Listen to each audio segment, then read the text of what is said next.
Old. Yay! I love it when somebody's glad. Yay! Good morning. Yay! It's so good to be with you again. It's always good to be with you again, whether I'm up here or down there or wherever. But this is wonderful. So thank you all who show up, for one thing, because we couldn't do it without all of us being here, and for everyone who participates in making this service special. So I know we have lots of holidays, actually lots of holy days. And I'm going to be selfish. I'm going to talk about Christmas some, but I do that to say that I don't mean to leave anyone out for what you celebrate. And we probably have people who celebrate other days other than Christmas. Am I right? Yes. Yeah. Okay. And before I get into all that, I want to also give a voice to is anyone here who doesn't like Christmas? Yes. Okay, good. I'm proud of you if you are the one and you dare to speak up. I mean, because some people would be like, I don't dare admit it. And who can't wait for it to be over? Anyone? Amen. Yeah, amen? Marvin, are you one of those who can't wait? How did I guess? Yeah, I love it. But you know what? And there are reasons for that. Anybody tired of Christmas music? Yes. Yeah? I'm not, but I understand. Huh? What was that? The anxiety of Christmas. Thank you. And tired of the TV ads? And you know what? Every year I hear people complaining, saying that the decorations and all that go up sooner and sooner. But I have a question. What month do you first see them in the year? October, yeah. September. But I've never heard it earlier than September, except for Christmas in July. They sneak that in, you know. That's been a more recent thing. And we know that part of why that happens is because of business. We know that. We know that it's commercial.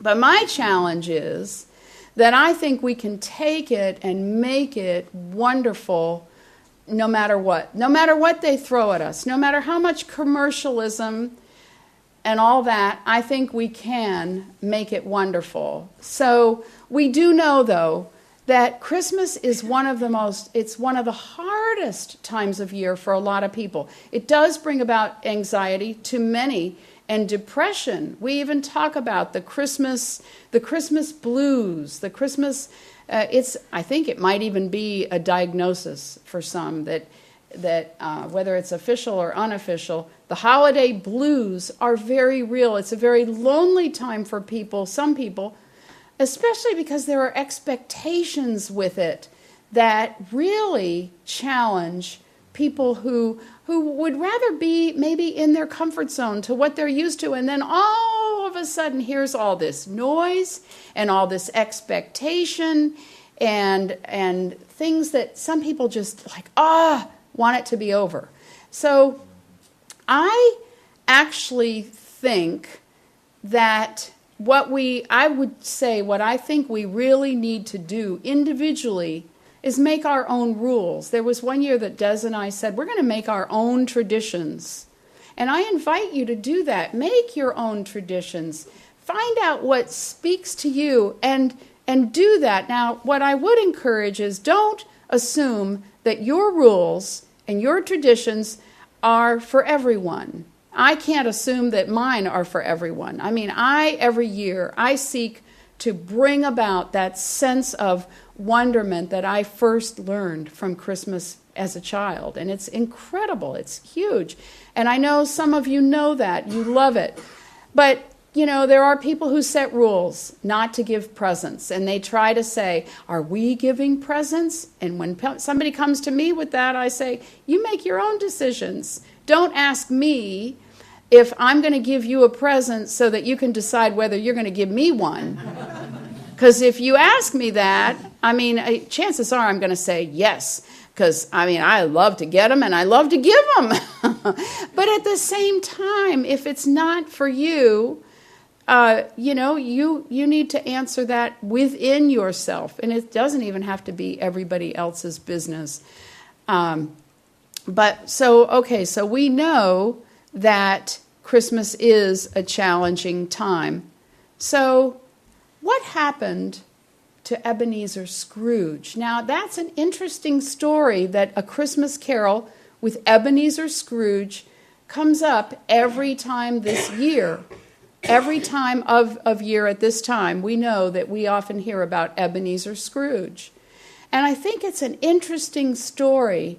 And I've been talking to different people who are talking a lot about feeling like they are going through a lot. There's a lot coming up for them where they feel like they're being bombarded by past situations, by a lot of physical stuff.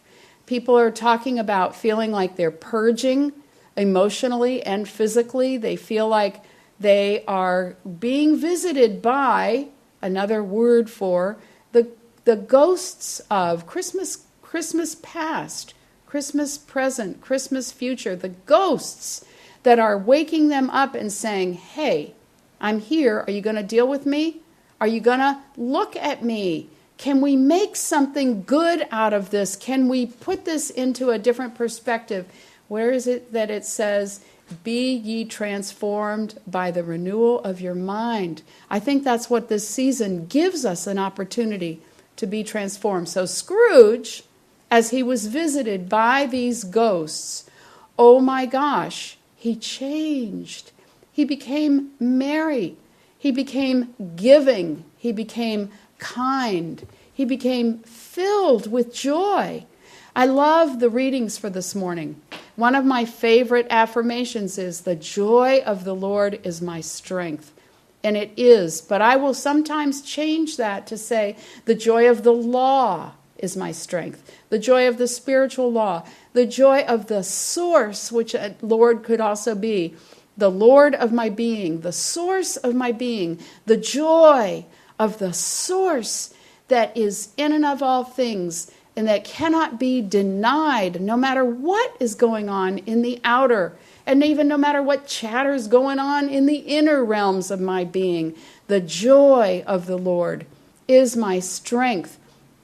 And I think that's what, when we do all that purging, I think that's what we come up with is that sense of joy. There's a man that I've been taking in some of his seminars. His name is David Manning. If you like energy work, you can go to davidmanningenergywork.com and get some of his seminars, workshops, beautiful work. But he talks about a time in his life when he had liver cancer. Now, when I first heard maybe 30 years ago, I first heard of anybody dealing with liver cancer. It was said that if you get liver cancer, you're pretty much a goner. You're pretty much done. There's no coming back from liver cancer. Well, David Manning had liver cancer, and he was ready to die. He felt miserable, and he had, I don't know who it was that came to him, a guide, an angel, but he got a message. And the message was, there is only one reason to stay alive in the physical, and that is for joy. And if you can't be in joy, then you may as well come home. And he was like, oh my gosh, I still want to be in joy. I still want to be alive. And so he turned his life around. And you know what? I really believe with all that purging and all that, everything that goes on, that we can turn our lives around. You know, they'll say on a dime, on a thought. Our thoughts really are what help us change everything. So he did that. He changed from being miserable, and he got his life back.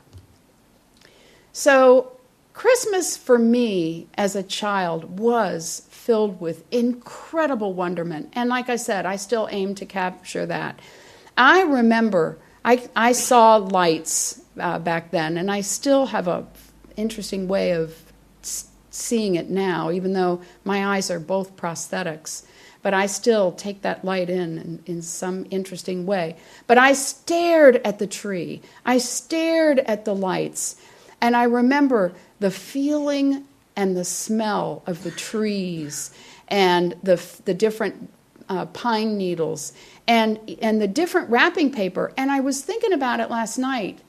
It wasn't just what am I going to get. It was before I got into that child mindset, childish mindset of what am I going to get. And it was just an incredible sense of wonderment about the wrapping paper, the boxes, the bows. I hate to admit this. Marvin is the type that would play this trick on me. But I think it's even wonderful to just unwrap a box. It may have nothing in it. But, I mean, can you just even feel the excitement of a wrapped package?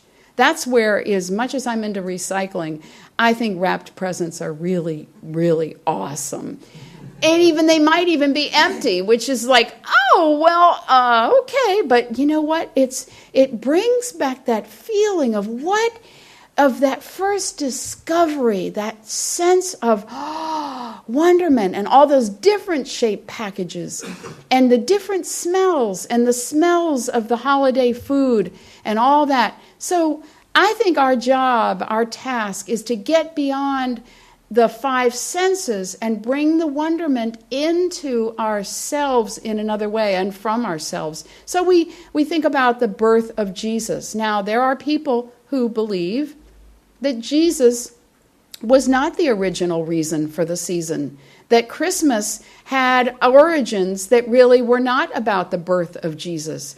And there are people who will say that Jesus was born a different time of year, not at this time, but still. I think we owe it to ourselves to use everything we need to in the season to our advantage. So we may not want to go to the store and buy everything they say to buy, but what can we do with the wonderment of a baby, of a birth? And how can we let that birth be in us? How can we make it so that we become more childlike, not childish? Now, Jesus said to get to the kingdom, you had to be like a little child. So how does Harry Potter, as a child, get into Hogwarts? He has to be a child in order to appreciate going through 9 3/4 to get on that train, which is another word for a portal, I think, to get into Hogwarts. So to become childlike is what I think this season invites us to do. And so Jesus knew that, and Jesus, I think, conveyed that. So how do we cross over into making the best of this season? Well, I've told you, I think, before that I gave a talk one time in another church about gifts. And gifts is an acronym for good I find to share. GIFTS. Good I find to share. And a single gift could be good I find today.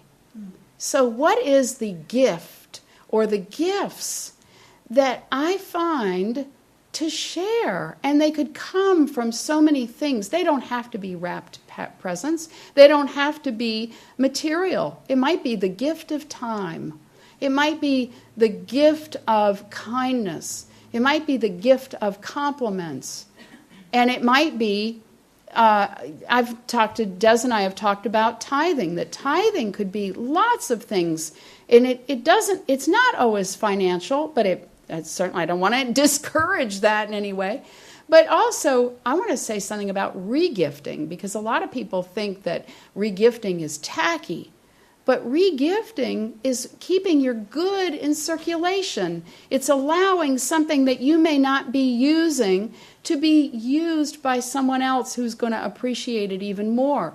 I gave a friend a purse that Des gave me a couple years ago, and I kept feeling like I didn't want to hurt her feelings because she gave it to me. But it was too small for me and all the stuff I carry.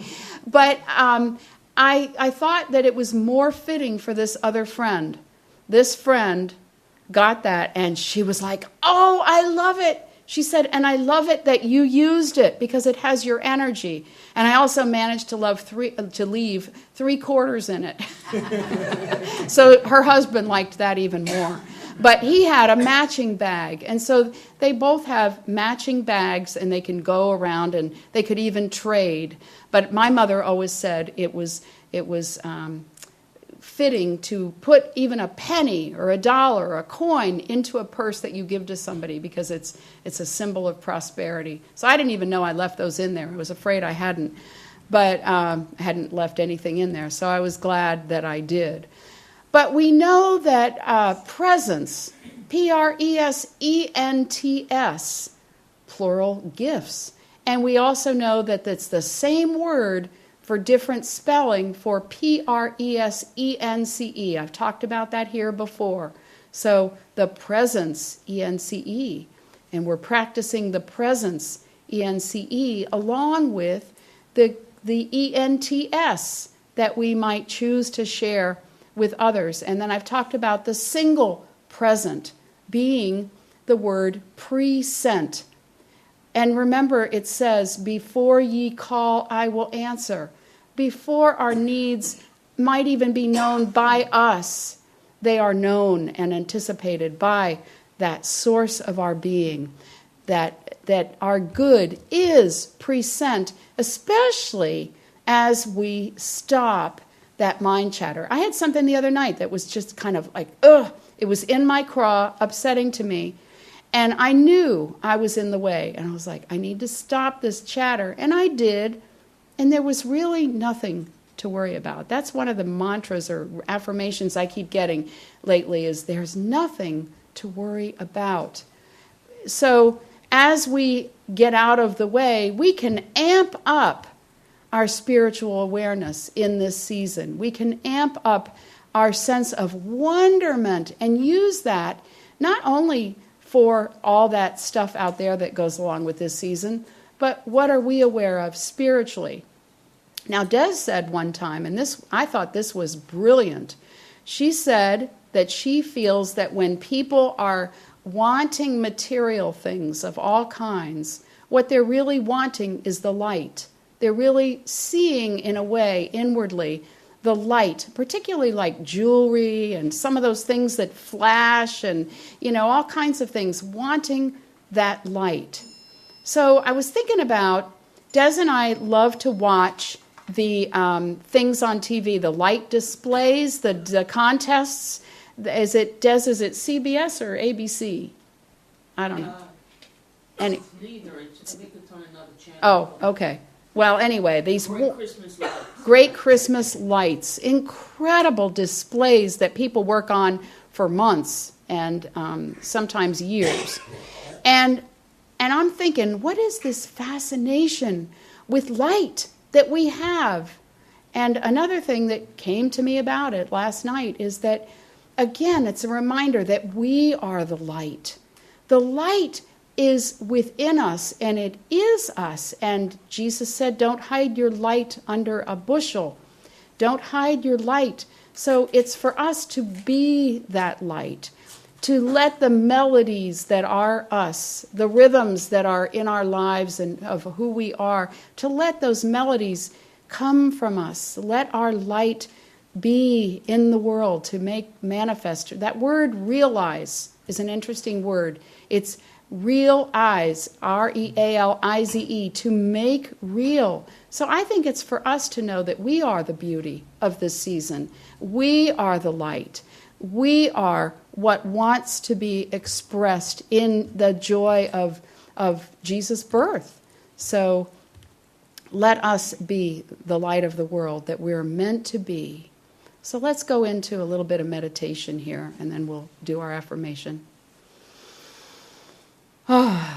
Great mystery. We know that you are the mystery that is held and is beheld by the child within us. The mystery of your light and your presence, ENCE, your presence that is everywhere. And we accept this responsibility this ability to respond, to emulate this presence in our lives, to be this light that we are here to be and to bring to others. And so it is. And our affirmation, I turn to that silent place within me which gives all and withholds nothing. And so it is. Thank you.